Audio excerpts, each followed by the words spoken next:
अस्सलाम वालेकुम नाज़रीन, हमें सपोर्ट करने और हमारी काविशों को सराहने का बेहतरीन तरीका ये है कि आप हमारी वीडियोस को लाइक करें, शेयर करें और आपने अगर हमारे चैनल को अभी तक सब्सक्राइब नहीं किया तो जल्दी से अभी सब्सक्राइब करें ताकि आपको हमारी हर नई आने वाली वीडियो आसानी से मिलती रहे। शुक्रिया।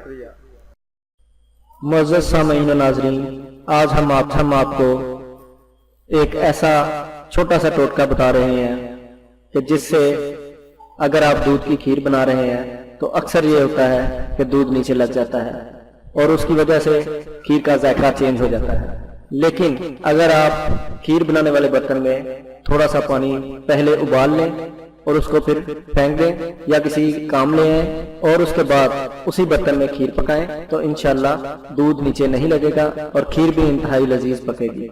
इसी तरह की मजीद वीडियोस देखने के लिए हमारे चैनल को जरूर सब्सक्राइब कीजिए। इंशाल्लाह हम इस तरह के मजीद टोटके आपको बताते रहेंगे। हमारे चैनल को सब्सक्राइब करना ना भूलिएगा। अल्लाह हाफ़िज़।